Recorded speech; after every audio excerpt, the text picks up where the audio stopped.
What advice would you give an innovator considering magnetics? Get some and play with them. There is nothing more inspiring than playing with them.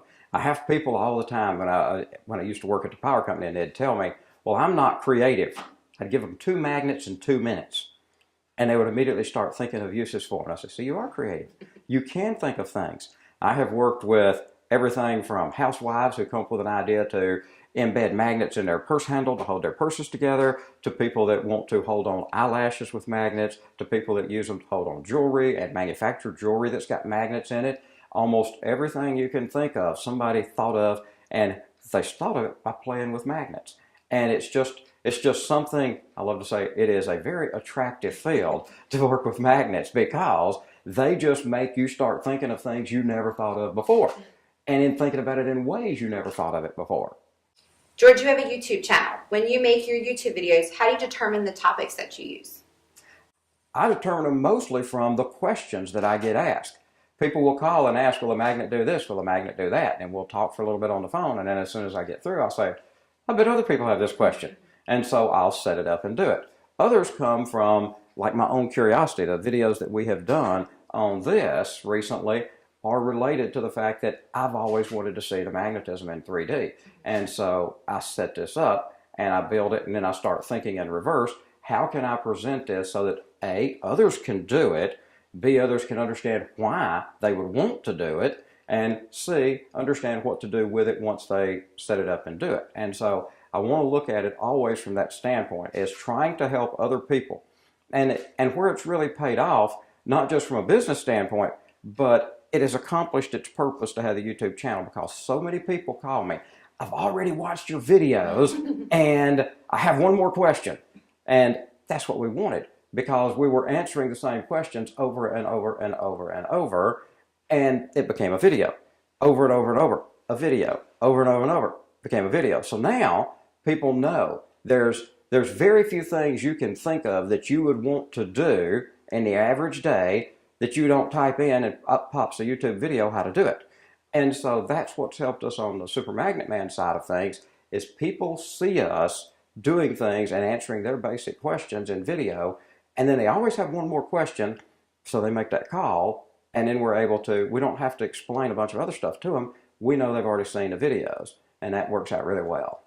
So you, not only do you have the videos, but you also, on SuperMagnetMan, you have all different kinds of magnets, but you also do custom magnets. Mm-hmm. So when somebody calls, how do you walk them through the kind of magnet that they would need?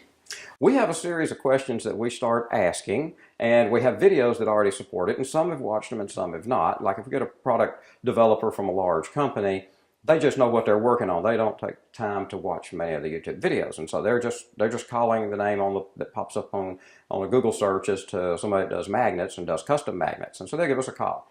And the things that we need to know is, okay, well, what temperature you plan on working at? And sometimes we get people like one that, as soon as we hear somebody say, well, I've got this pizza oven door and I need to hold the pizza oven door up, it keeps falling off, and I'd like something that when it goes up there holds it really well, and then I pull it back open. Well, we immediately know we're talking samarium cobalt, because we know the pizza oven's hot. We don't want to sell them a magnet that's not going to be strong when it's hot. When it's hot, it's going to lose its strength, so we don't want to do that. So we start listening for these things, and then we ask them questions on it. Others will be, how small do you need this to be, and what do you need it to do? Are you making a motor with it? Are you making an alternator? Some people make windmills out of them, and you've got a wide range. We love to talk to the customers. That's the first thing we want to do, is talk with them and understand their application. Now, on the other hand, what you know, and we know this from years and years of doing this, is we know that people are developing their products with it. So they've just encountered a magnet problem, and they want to find out about magnetism and how it affects their product. But they don't want to tell us about their product. So we always let them know, we will help you within the constraints of what you tell us.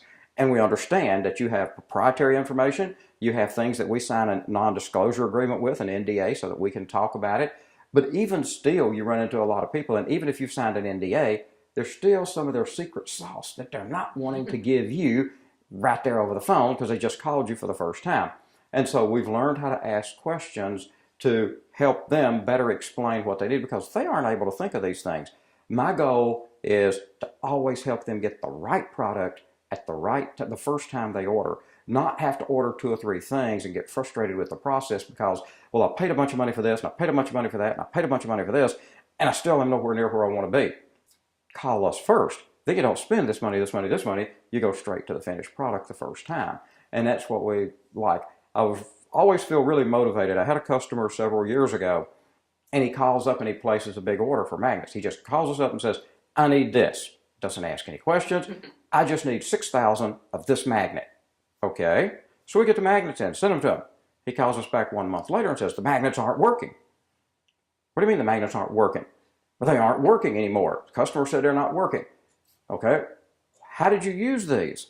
Well, there's an auto supply company, an auto manufacturer in town, and they had been using these to hold the doors open in the cars when they went through the paint room.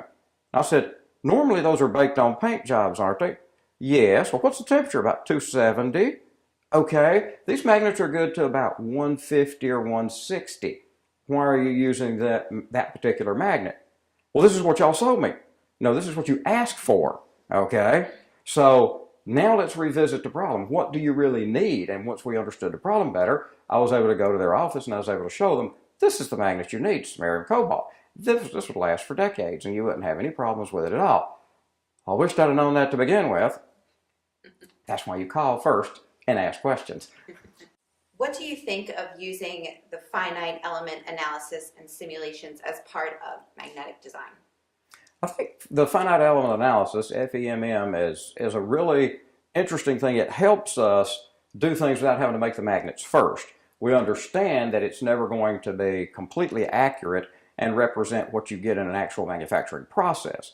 But it does help you get an idea of how things are going to look, how strong something's going to be, so you basically can play with designs with the modeler and say, well, try this, or what if it was this size, what if it was that size? And in just a few seconds with the drag and drop tools we got today, they can drag and drop it and they tell you, okay, well, that went the wrong way. That's not the way you want to go it. And we can play with several things and then quickly come to a customer solution using that. Now, what we also have to do, and what I prefer to do, is when I'm going to do any magnetic modeling, I want to take something in the real world and let the model replicate that. Say, okay, I made this. I stacked magnets. I did something like this. That gives me an exact piece of information. Now, check your model. You do exactly what I just did, and let's see what the model is. Now we'll know how far off the model is. Just like we did with the C magnets. I gave them the information from magnets that I had built and said, okay, this is what I'm seeing in reality. Now, see what the C magnet says in the model. And when we did the modeling on it, it was pretty close, but when they actually made it, it actually came out stronger than what the model said. And so it really helps to have a fast way to model what magnets can do, but you always have to be aware, any magnetic modeling or any modeling of any kind is mathematic, and it is not going to perfectly represent reality. Now see, I thought this was going to be an interview like my first interview on magnets. You want to hear about the first interview on magnets? Yes, definitely. The first interview on magnets, I get an email from a guy, and he tells me he does online interviews, and he's got this channel, and I go and I check all the videos that he's done in the past, and our audios, they're all audio because it's just over the phone, and he wants to set up a time. And so I said, okay, and I said, what do you want to talk about, and what's our audience? And he gave me an idea, and he said, what we want to talk about is just basic magnetism and supermagnets and how they fit into things, similar to this interview. And so I pick up the phone, I call him, he introduces his audience to me, and he's got, I think he said like 30 or 40,000 people listening online at the time. First question, do you have a problem with ghosts? Because we all know there's a lot of paranormal activity wherever there's magnets, and they use a magnet meter to detect for ghosts. Okay, now I didn't know we were going to start with a ghost question and magnets. And so I then start going through trying to answer it. Well, then all of a sudden the phone line's lit up, and I'm on the phone for over an hour talking to all these people about magnets and ghosts. I've never seen a ghost, and I've never seen, I got plenty of magnets, and I've never had a problem with ghosts. That did not slow down the questions on magnets and ghosts. They just kept coming.